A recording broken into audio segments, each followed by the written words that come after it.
நம்முடைய தேவன் சாபத்தை கூட ஆசீர்வாதமாய் மாற்ற நம்முடைய தேவன் வல்லவராய் இருக்கிறார். விசுவாசிக்கிறவங்க நல்ல ஒரு அழிலியா சொல்லுங்க பாப்போம். ஹல்லேலூயா. சாபத்தை நமக்கு ஆசீர்வாதமாக திருப்பி விடுகிற ஒரு தேவனாக நம்முடைய தேவன் இருக்கிறார். இந்த காரியத்தை கர்த்தர் எனக்கு என்னோட என் இருதயத்தில் இடைப்பட்டு தேவன் நம்முடைய வாழ்க்கையில செய்ய போகிற மகத்துவமான கிரியைகளை நினைத்து கர்த்தரை துதிக்கும்படி கர்த்தர் உதவி செய்தார். நான் நினைக்கிறேன், நம்ம நிறைய வேளையில யாராவது நம்மளை சபிச்சிருவாங்களோ, நம்ம மேல ஏதாவது ஒரு சாபம் நிலைச்சு நிக்குதோ அப்படின்னு ஒரு சந்தேகத்துல, ஒரு பயத்துல சில பேர் வாழ்றாங்க. ஆனா நம்ம எந்த தேவனிடத்துல வந்திருக்கிறோம்னு சொன்னா, எல்லாவற்றையும் திருப்ப வல்ல தேவனிடத்துல வந்திருக்கிறோம். அவர் எதையும் நமக்காய் திருப்ப வல்லவர், இன்க்ளூடிங் எதுன்னு சொன்னா சாபத்தை கூட என்ன பண்ணிடுவார், அவரு திருப்பி விட வல்லவராய் இருக்கிறார். ஹல்லேலூயா. நமக்கு விரோதமாக உருவாக்கப்படுகிற ஆயுதங்களை வாய்க்காமல் போக பண்ணுகிற தேவனாய் இருக்கிறார். நமக்கு விரோதமாய் வருகிறவர்களை நம்முடைய பட்சத்திலே வரும்படி தேவன் திருப்ப தேவன் வல்லவராய் இருக்கிறார். ஒரு ஆமீன் சொல்லுங்க. வேதத்தில் அநேக சாபங்கள் உண்டு. விசேஷமாக ஆண்டவனுடைய மனதை ரொம்ப திருப்பினது ஒரு குறிப்பிட்ட சாபம். மனிதன் மேல் அவன் கீழ்ப்படியாமல் போனதினாலே தேவன் கொடுத்த ஒரு சாபம் இருக்கிறது. நீங்கள் ஆதியாகமம் 3ஆம் அதிகாரம் 17 முதல் 18 பாருங்கள். பின்பு தேவன் ஆதாமை நோக்கி, நீ உன் மனைவியின் வார்த்தைக்கு செவி கொடுத்து புசிக்க வேண்டாம் என்று நான் உனக்கு விலக்கின விருட்சத்தின் கனியை புசித்தபடியினாலே பூமி உன் நிமித்தம் சபிக்கப்பட்டிருக்கும். நீ உயிரோடு இருக்கிற நாளெல்லாம் வருத்தத்தோடே அதன் பலனை புசிப்பாய். அது உனக்கு முள்ளும் குறுக்கும் முளைப்பிக்கும், வெளியின் பயிர்களை புசிப்பாய் என்று சொல்லி பார்க்கிறோம். இதுல முக்கியமாக தேவன் மனிதனுடைய கீழ்ப்படியாமைக்கு கொடுத்த ஒரு தண்டனை அல்லது ஒரு சாபம் என்னன்னு கேட்டா, ஆண்டவர் சொல்கிறாரு, நான் விலக்கின கனியை நீ புசித்ததுனால பூமி என்ன செய்யப்படும்னா உன் நிமித்தமாக என்ன செய்யப்படும், சபிக்கப்படும். பூமி உன் நிமித்தமாக சபிக்கப்படும். இந்த பூமி உன் நிமித்தமாக சபிக்கப்படுவதனால அது என்ன செய்யும்னா, கனி விருட்சங்களை, உனக்கு பிரயோஜனமானவைகளை, நீ பட்ட பாடுகளை அது விளைச்சலாக கனியாக கொண்டு வருவதற்கு பதிலாக அது என்னத்தை கொண்டு வரும்னு கேட்டா, அது என்ன பிறப்பிக்கும், முள்ளையும் குறுக்கையும் பிறப்பிக்கும். நான் நினைக்கிறேன், நிச்சயமா யாருமே முள்ளுக்கு தண்ணி ஊற்றி வளர்க்க மாட்டாங்க. நான் நினைக்கிறேன் முள்ளை விரும்ப மாட்டாங்க. முள்ளை ஒரு ஆசீர்வாதமா நினைக்க மாட்டாங்க.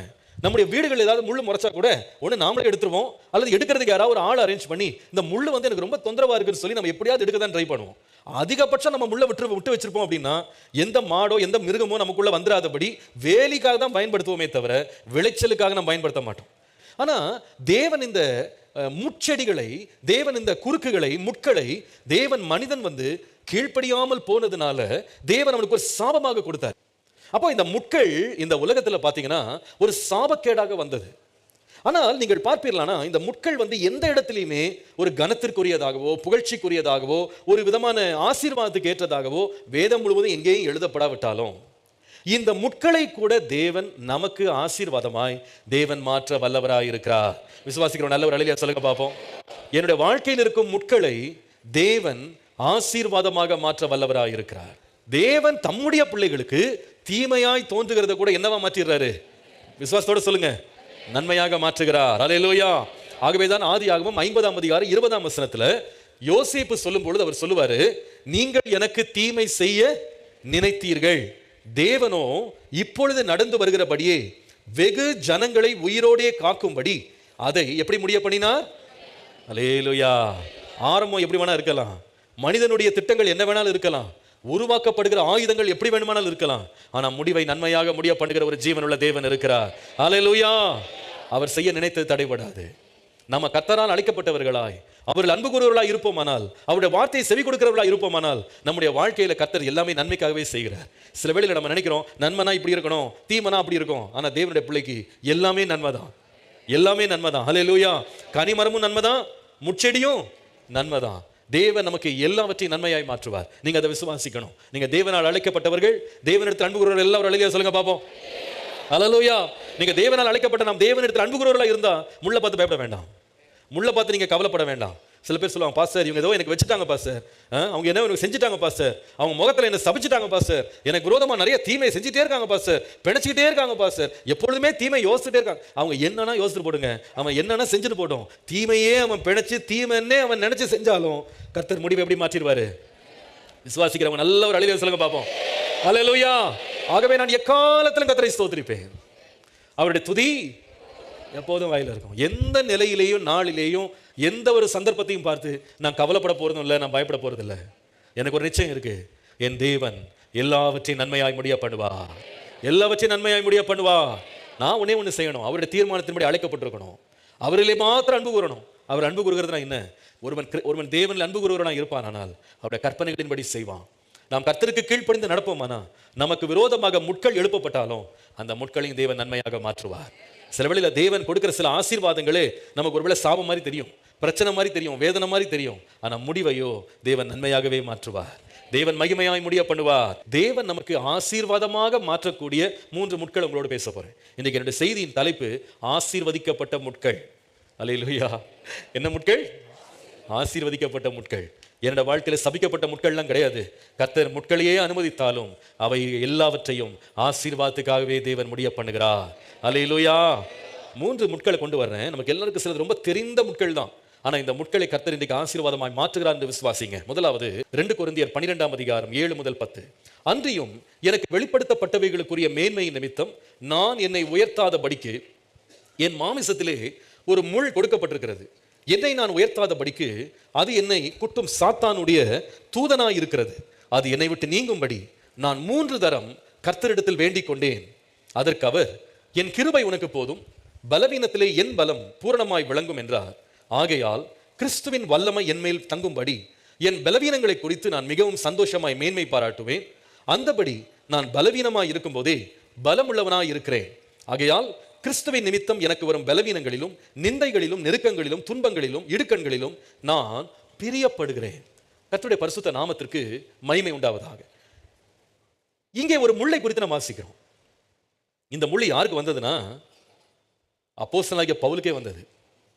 தேவனை பரலோகத்தின் 3ஆம் வானம் வரைக்கும் எடுத்துக்கொள்ளப்பட்டு தரிசித்த ஒரு மனுஷன், தேவனாலே நேரடியாக தெரிந்து கொள்ளப்பட்டு சுவிசேஷகனாக, அப்போஸ்தலனாக, தேவனுடைய ஊழியக்காரனாக ஏற்படுத்தப்பட்ட ஒரு மனுஷன், வேதத்தின் பெரும்பகுதியை எழுதும்படி தேவனால் பயன்படுத்தப்பட்ட மனுஷன், பல வரங்களினாலும் கிருபைகளினாலும் நிறைந்த மனிதன், பல ஆயிரங்களுக்கு ஆசீர்வாதமாய் மாறின மனிதன், மரித்தோரை கூட உயிரோடு எழுப்பின மனிதன், பல அற்புதங்கள் அடையாளங்களை அநேகருடைய கண்கள் பார்க்க செய்தார். தன்னுடைய தனிப்பட்ட வாழ்க்கையிலே அற்புதங்கள் நடந்தது.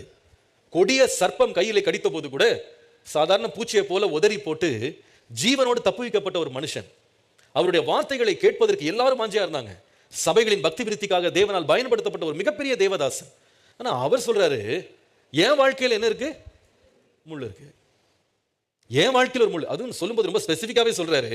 அது எப்படி இருக்குன்னு சொன்னா, என்னை குட்டுகிற சாத்தானுடைய தூதனாக இருக்கிறது. இயேசு கிறிஸ்துவுக்கு நான் ஊழியக்காரனா இருக்கிறதுனால இந்த முட்கள் எனக்கு எப்படி வருதுன்னு சொன்னா அவர் சொல்லுகிறார் பாருங்க. 5 காரியம் சொல்லுங்க. என்னதுனா? அது பலவீனம், நிந்த, நெருக்கம், துன்பம், இடுக்கண். இன்னொரு முறை எல்லாம் சத்தமா சொல்லுங்க. பலவீனம், நிந்தை, நெருக்கம், துன்பம், 5 விதமான தன்மைகளை கொண்டது இந்த முள். மாம்சத்திற்கு விரோதமாய் செயல்படுகிற இந்த முள், மாம்சத்தில் வர்ற பலவீனமாகிய முள், நிந்தையாகிய முள், நெருக்கமாகிய முள், துன்பமாகிய முள், இடுக்கண் ஆகிய முள். இது ஒரு தேவ மனுஷன் விரும்பாதது, பிரியப்படாதது, வேண்டாதது, அவர் எதிர்பார்த்திராத ஒரு காரியம். ஆனா அது ஒரு லைஃப்ல இருக்கு. அவருடைய மாம்சத்தில் இதை அனுபவிக்கிறார். இது ஏதோ கற்பனையா அவர் எழுதல. அவருடைய லைஃப்ல இதை ஒரு அனுபவமாக அவர் பார்க்கிறார். எவ்ரி டே இந்த பிரச்சனை அவர் சந்திக்கிறார். எனக்கு ஒரே பலவீனமா இருக்கு, எனக்கு ஒரே நிந்தையா இருக்கு, அவமானமா இருக்கு, ரொம்ப நெருக்கமா இருக்கு, நிறைய துன்பங்கள் இருக்கு, நிறைய இடுக்கண்கள் இருக்கு. நான் ஏன் இப்படிலாம் அனுபவிக்கணும்? நான் கர்த்தருக்காக தானே ஊழியம் செய்றேன், கர்த்தருக்காக தானே ஓடி ஓடி பிரயாசப்படுறேன். ஏன் லைஃப்ல கர்த்தர் இதை ஏன் அனுமதிக்கணும்? இதெல்லாம் எனக்கு எதுக்கு தேவை? அது எனக்கு சாத்தானுடைய குட்டுகிற முள்ளாதான் இருக்கு. இது ஏன் கர்த்தர் அனுமதிச்சார் என் லைஃப்ல? ஏன் என் வாழ்க்கையில் இதெல்லாம் நடக்குது? இந்த கேள்விகளோடு யார் இருந்தால் அப்போஸ்தலனாகிய பவுல் இருந்தார். இந்த கேள்வியில நாம இருக்கிறது ஒன்றும் ஆச்சரியம் இல்லை. என்ன, நமக்கும் சில வேளை இந்த கேள்வி வருது. எதுக்கு ஆண்டவர் இதெல்லாம் அனுமதிக்கிறாரு? நான் ஆண்டவருக்கு என்ன குறை வச்சேன்? நான் ஒழுங்கா தானே தேவனை தேடுறேன், தேவனுடைய வார்த்தைக்கு நான் கீழ்ப்படுகிறேன், தேவனுடைய ஆலயத்தில் கர்த்தரை ஆராதிக்கிறேன், நான் கர்த்தருக்கு கொடுக்க வேண்டிய காணிக்கைகள் தசமபாகங்கள் கொடுக்கிறேன், நான் தேவனுக்கு உண்மையா இருக்கிறேன், மனசாட்சிக்கு நான் எந்த ஒரு துரோகம் செய்யாம நான் வாழ்றேன், பரிசுத்த ஆவியை துக்கப்படுத்துறது இல்லை, நான் நல்லா தானே இருக்கிறேன் அப்படின்னு நாம கூட சொல்லலாம். இன்னொரு பக்கம் அவரோட லைஃப்பை பார்த்தீங்கன்னா அப்படி நேர் எதிரடியா இருக்கு. என்னன்னு கேட்டீங்கன்னா, ஒரு பக்கம் என்னது? 5 காரியம் சொன்னேன். பலவீனம், நிந்தை, நெருக்கம், துன்பம், இடுக்கண். ஒரு பக்கம் இதெல்லாம் நிக்குது கூட்டமா, முள்ளு மாதிரி குத்துது. ஆனா இன்னொரு பக்கம் நீங்க பார்ப்பீங்களானா அவரோட லைஃப்பை பார்த்தீங்கன்னா அப்படியே பிரகாசமா இருக்கு. என்ன பிரகாசம் கேட்டா அவர் சொல்றாரு, எனக்கு அளிக்கப்பட்ட வெளிப்படுத்தல்கள். ஒரு பக்கம் பார்த்தீங்கன்னா பிரகாசமா இருக்கு, நல்ல வெளிப்படுத்தல்கள், ஆண்டவருக்காக நான் நிருபங்கள் எழுதி சபைகள் எல்லாம் உற்சாகப்படுத்தி அவங்க எல்லாரையும் பக்தி விருத்தியில கொண்டு வந்துட்டு இருக்கேன். இன்னொரு பக்கம் பார்த்தா பலவீனம், நிந்த, நெருக்கம், துன்பம், இடுக்கண். இப்போ அவருக்கு என்ன செய்ய முடியும்? இது எல்லாத்தையும் எப்படி சமாளிக்கிறது? பலவிதமான முட்கள் தன்னை சுற்றி நிற்குது. அப்போ ஒரு தேவ மனுஷனாக அவர் செய்த ஒரே ஒரு காரியம், மாம்சத்தில் ரத்தத்தில் அவர் போராடாம அவர் தேவனிடத்தில் போய் ஜெபம் பண்றாரு. ஆண்டவரே, இது சாத்தான் கூட்டுற ஒரு முள்ளா இருக்கு, என்னால் ஒழுங்கா ஊழியம் செய்ய முடியல. நீங்க விரும்புகிறபடி நான் விரும்புகிறபடி நான் விடுதலையாக போய் கர்த்தருடைய வார்த்தையை சொல்ல முடியல. எங்கே போனாலும் ஒரே பலவீனமாக இருக்குது. எனக்கு கொஞ்சம் பலன் கொடுத்தீங்கன்னா நல்ல ஊழியம் செய்வேன். இந்த துன்பத்தெல்லாம் கொஞ்சம் ஸ்டாப் பண்ணிங்கன்னா கொஞ்சம் ஃப்ரீயாக கொஞ்சம் வேலை செய்வேன். ரொம்ப நெருக்கிறாங்க ஆண்டவரே, எனக்கு நெருக்கத்திலிருந்து விடுதலை தாங்க அப்படின்னு அந்த மனிதன் தேவனுடைய சமூகத்தில் போய் ஜெபம் பண்ணுறாரு. உங்களுக்கு தெரியும், அப்போஸ்தலனாகிய பவுல் நல்ல ஒரு ஜெபிக்கிற மனுஷன். அவர் ஜெபம் பண்ண ஜெபங்கள் தேவனால் அங்கீகரிக்கப்பட்டு கேட்கப்பட்டது. பெரிய பெரிய அற்புதங்கள்லாம் நடந்தது. அப்போ ஒரு விசுவாசத்தோட போய் ஜெபம் பண்ணுறாரு. ஒரு முறை இல்லை, 2 முறை இல்லை. சொல்கிறாரு, எத்தனை முறை ஜெபம் பண்ணாரா? 3 முறை. 3 டைம்ஸ் நான் ப்ரேயர் பண்ணேன். இந்த முள்ளு என்னை விட்டு போயிடணும், நெருக்கம், துன்பம், எனக்கு இருக்கிற இந்த பிரச்சனைகள், பலவீனங்கள் எல்லாம் போயிடணும்னு 3 முறை ஜெபம் பண்ணேன். ஆனால் 3 முறை ஜெபம் பண்ணா கர்த்தர் சொல்கிறார், நான் முள்ளை எடுக்க மாட்டேன், அந்த முள்ளு அப்படியே இருக்கட்டும். அப்புறம் கேட்குறாரு, எதுக்கு இந்த முள்ளு? என்ன காரணத்துக்காக இந்த முள்ளை என் லைஃப்பில் நீங்கள் அனுமதிக்கிறீங்க? அப்போ கர்த்தர் ஒரு வெளிப்பாடை தர்றாரு பாருங்க. ரொம்ப ஆச்சரியமா இருக்கு அந்த வெளிப்பாடு. அவர் சொல்லுகிறாரு, எனக்கு வெளிப்படுத்தப்பட்டவைகளுக்குரிய மேன்மையின் நிமித்தம் நான் என்னை உயர்த்தாதபடிக்கு, என்னையே நான் உயர்த்திராதபடிக்கு கர்த்தர் இந்த முள்ளை என்னை விட்டு எடுக்க மாட்டேன்னு சொல்லிட்டாரு. பாருங்க, நம்முடைய தேவன் ரொம்ப ரொம்ப நல்லவர். அவரை போல நமக்கு நன்மை செய்கிறவர்கள், நமக்கு நன்மையை விரும்புகிறவர்கள் யாருமே கிடையாது. நாம ஆசீர்வாதம் அப்படின்னா நம்முடைய மாம்சத்திலேயும் சரீரத்திலேயும் இந்த உலகத்துல தான் நமக்கு ஆசீர்வாதம் நம்ம நினைக்கிறோம். ஆனா தேவன் நம்மை ஆசீர்வதிக்கிற ஆசீர்வாதத்தோட விசேஷித்த தன்மை என்ன தெரியுமா? அவர் உன்னதங்களிலே கிறிஸ்துவுக்குள்ளாக சகல நன்மைகளாலும் ஆசீர்வாதங்களாலும் நம்மை ஆசீர்வதித்திருக்கிறார். நாம நம்ம மாம்சம் சுகமா இருக்கா? உலக வாழ்க்கை துன்பம் இல்லாமல் இருக்கா? இந்த வாழ்க்கையில நெருக்கம் இல்லாமல் இருக்கிறோமா? பிரச்சனை இல்லாமல் இருக்கிறோமா? நாமெல்லாம் ரொம்ப நல்லா இருக்கிறோம், ஆசீர்வாதமா இருக்கிறோம். நம்ம உடனே அதுக்கு நம்ம கணக்கு எழுதுறோம். ஆனா தேவன் சொல்றாரு, இந்த உலகத்தின் நிலைமையின்படி நான் உன்னை பார்க்கறது இல்லப்பா. நான் உன்னை ஆசீர்வாதமாய் இருக்கிறாயா இல்லையான்னு தீர்மானிப்பது எதை பொறுத்ததுன்னு கேட்டா, உன் ஆத்துமா வாழ்வது போல நீ எல்லாவற்றிலும் என்ன செய்யணும்? அப்போ உன்னுடைய ஆத்துமாவின் நிலை ரொம்ப முக்கியம் எனக்கு. இப்போ ஆண்டவருடைய காரியம் என்னன்னு கேட்டா, அவர் சொல்றாரு, இங்க பாருப்பா பவுலே, நீ சரீரத்துல சுகமா இருக்கணும் நான் விரும்புறேன், நீ நெருக்கம் இல்லாமல் இருக்கணும் நானும் விரும்புறேன். ஆனா எனக்கு ஒரு பயம் இருக்கு. இந்த நெருக்கங்களும் துன்பங்களும் இந்த பாடுகளும் பலவீனங்களும் உனக்கு இல்லாம போகுமானா, உனக்குள்ள நீ அறியாம ஒன்று முளைச்சிரும். அது என்னது? பெருமை, மேட்டிமை, மேன்மைப்படுத்துறது.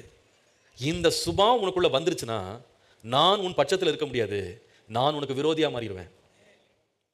தாழ்மை உள்ளவனுக்கு தேவன் கிருபை அளிக்கிறார், பெருமை உள்ளவனுக்கும் என்ன செய்கிறார்? எதிர்த்து நிற்கிறாரு.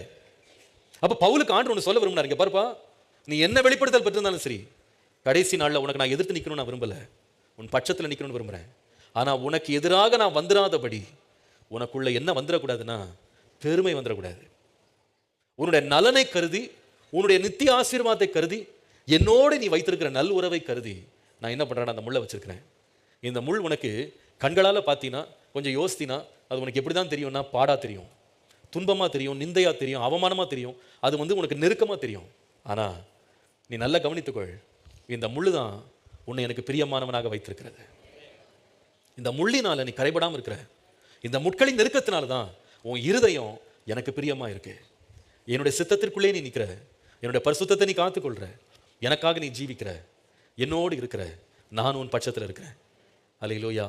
நம்முடைய ஆண்டவர் பாருங்க, நமக்கு பெரிய வெளிப்பாடு இருக்கா அப்படின்றத பார்த்து சந்தோஷப்படுறதில்ல, நமக்கு பெரிய ஊழியம் இருக்கான்னு அவர் சந்தோஷப்படுறதில்ல, நாம அநேகருக்கு ஆசீர்வாதமா இருக்கிறோம் அப்படின்னு அவர் சந்தோஷப்படுறதை பார்க்கலாம். அவர் எதுல கவனமா இருக்கிறார்னா, நம்ம தனிப்பட்ட வாழ்க்கை கெட்டுப்படக்கூடாதுன்றது ரொம்ப கவனமா இருக்கிறார். நான் சொல்றது எத்தனை பேருக்கு விளங்குது? நாம எவ்வளவு வெளிப்படுத்தல்களோட உலகத்திற்கெல்லாம் ஆசீர்வாதமா இருக்கிறோன்றதை விட, நாம எவ்வளவு ஊழியம் செய்து அநேகரை ஆதாயப்படுத்துறோன்றதை விட, உலகம் முழுவதும் நீ ஆதாயப்படுத்துறதை விட, உன்னுடைய ஆத்துமாவை நஷ்டப்படுத்தாம இருக்கணும்ன்றதான் தேவனுடைய பிரியம்.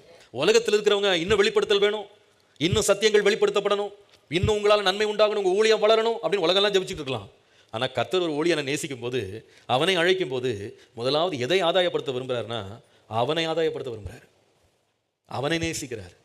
மற்றவர்களுக்கு அவன் ஆசீர்வாதமாக இருக்கிறதுக்கு முன்னால தான் முதலாவது ஆசீர்வாதமாக இருக்கணும்னு விரும்புகிறார். தான் தன்னை அழித்து கொள்ள கூடாதுன்னு விரும்புகிறாரு. பிரியமானவர்களே, நாம நிறைய வேளையில் பலவிதமான ஆசீர்வாதங்களுக்காக ஜெபிக்கிறோம். ஆனால் கர்த்தர் பார்க்கறது, நீ எல்லா ஆசீர்வாதங்களை பெறதுக்கு மேலே, எப்பா நீ உன்னையே அழித்து கொள்ளாதபடி, நான் உனக்கு விரோதமாய் வராதபடி நான் சில வெள்ள முள்ள கொடுக்குறேன். ஆனால் ஒன்று கவனிங்க, ரொம்ப இன்ட்ரெஸ்டிங்கான ஒரு காரியம் என்னன்னா, முள்ளை கொடுத்துட்டாரா, 3 முறை ஜெபம் பண்ணாலும் முள்ளை என்ன பண்ணலை? எடுக்கலை. ஆனால் முள்ளை எடுக்காம கர்த்தர் என்ன செய்தார் தெரியுமா? முள்ளை கொடுத்துட்டு வேதம் சொல்லுது, என் கிருபையை என்ன பண்ணுவேன்? சேர்த்து கொடுப்பேன். இங்கே பின்னால் ஒரு லிஸ்ட் இருக்கு பாருங்க. என்னுடைய பலவீனங்கள், நிந்தைகள், நெருக்கங்கள், துன்பங்கள், இடுக்கங்கள் இருக்கு பாருங்க. ஒரு காலம் இவர் இது வேணான்னு சொல்லி ஜெபம் பண்ணாரு. இப்போ சொல்றாரு இது மேலே எனக்கு பிரியம் வந்துருச்சு. என்னங்க எப்படிங்க பலவீனத்தின் மேலே யாராவது பிரியாமன் படுவானா? துன்பங்களில் பிரியப்படுவானா? இடுக்கண்ணில் பிரியப்படுவானா? சோதனைகளில் பிரியப்படுவானா? ஆனால் இவர் சொல்றாரு நான் ரொம்ப பிரியமா இருக்கேன். இப்போ ஏன்பா இந்த மனநிலை மாறுச்சு அப்படின்னு கேட்டா அவர் சொல்லுவாரு, இந்த பலவீனம், இந்த சுகவீனம், இந்த நிந்த, இந்த நெருக்கம், இந்த துன்பம், இந்த இடுக்கண் எவ்வளோ அதிகமாகுதோ தேவ கிருபை அதிகமாயிட்டே இருக்கு. தெய்வ கிருபை அதிகமாகுது, அதில் நான் பிரியப்பட்டுறேன். இப்போ என்னுடைய பயம் வந்து முள்ளு கிடையாது, என் பிரியம் தேவ கிருபையின் மேலே, அவருடைய கிருபை என் மேலே அதிகமாக இருக்கு. நம்முடைய வாழ்க்கையிலே தேவன் அனுமதிக்கிற முதலாவது முள் என்ன தெரியுமா? த thorn ஆஃப் ப்ரொடெக்ஷன். நம்மை பாதுகாக்கிற முள். எல்லாரும் சொல்லுங்க, என்ன முள் இது? எதிலிருந்து பாதுகாக்குது? பெருமையிலிருந்து நம்மை பாதுகாக்குது. தேவனுக்கு விரோதமாய் நாம் எழும்பிராதபடி நம்மை பாதுகாக்குது. நம்முடைய பரிசுத்தத்தை விட்டு விலகிடாதபடி நம்மளை பாதுகாக்குது. நம்மளை பாவத்தில் விழுந்துடாதபடி சில முள் நம்மளை பாதுகாக்குது. சில முள் நம்ம வாழ்க்கையில் தேவனை விட்டு விலகிடாதபடி நம்மளை பாதுகாக்குது. சில முள் நம்முடைய வாழ்க்கையில் கர்த்தர் நமக்கு விரோதமாய் மாறிடாதபடி அது நம்மளை பாதுகாக்குது. உண்மையாக நான் சொல்வேன், நம்முடைய முட்கள் நிறைய காரியங்களுக்கு, நம்முடைய துன்பங்களுக்கு, நம்முடைய பலவீனங்களுக்கு, நம்முடைய நிந்தைகளுக்கு, நெருக்கங்களுக்கு, நம்முடைய இடுக்கண்களுக்கு இந்த உலகத்தில் நமக்கு உண்மையாகவே விளக்கம் கிடைக்கவே கிடைக்காது. நமக்கு உண்மையாக விளக்கம் கிடைக்காது. ஆனால் விளக்கம் எங்கே கிடைக்கும் தெரியுமா? சொல்லுங்கள், தேவனுடைய மகிமைக்கு போகும்போது தான் நமக்கு தெரியும். ஆண்டவரே, இவ்வளோ நாளாக இது எல்லாம் எனக்கு கொடுத்து தான் என்னை நீங்கள் பாதுகாத்தீங்களா? நான் இது வேணாம்னு ஜெபம் பண்ணிட்டு இருந்தேன். ஆனால் இப்போ தான் எனக்கு புரியுது, இது இருந்ததுனால தான் நான் இன்னமும் இருக்கிறேன். ஆண்டவரே, இது இருந்ததுனால தான் உங்களுடைய ராஜ்யத்துக்கு வந்து நான் சேர்ந்தேன். இது இருந்ததுனால தான் நான் ஊழியத்தை விட்டு நான் போகாமல் இருந்தேன். இது இருந்ததுனால தான் ஆண்டவரே நான் தாழ்மையாக இருந்தேன். இது இருந்ததுனால தான் நான் பக்தியாக இருந்தேன். எனக்கு கொடுத்த துன்பங்களுக்காக நன்றி. அல்லேலூயா. அதுவே என் ஆத்துமாவை என்ன செய்தது? பாதுகாத்தது. என் வாழ்க்கையை பாதுகாத்தது. என்னுடைய விசுவாச ஓட்டத்தை பாதுகாத்தது. தேவனோடு இருக்கிற உறவை எனக்கு என்ன செய்தது? பாதுகாத்தது. தேவனே, உம்முடைய முட்கள் மூலமாக எனக்கு கொடுக்கிற பாதுகாப்புக்காக உமக்கு ஸ்தோத்திரம். அல்லேலூயா. பொதுவாக வெளிப்பிரகாரமாக நீங்கள் பார்த்தீங்கன்னா முட்களை நீங்கள் வந்து நமக்கு வந்து இன்பமானதாக நீங்கள் பார்க்கவே மாட்டீங்க, துன்பமானதான் பார்ப்போம். அது நம்மளை நெருக்குகிற ஒரு காரியமாக தான் பார்ப்போம். ஆனால் கர்த்தர் தம்முடைய பிள்ளைகளுக்காக துன்பமாகிய முள்ளையும் நன்மைக்காகவே தேவன் மாற்றுகிறார். என்ன நன்மை அப்படின்னு கேட்டால், ஆண்டவரே, உம்முடைய முட்களை கொண்டு என்னை பாதுகாத்ததுக்காக உமக்கு ஸ்தோத்திரம்ப்பா.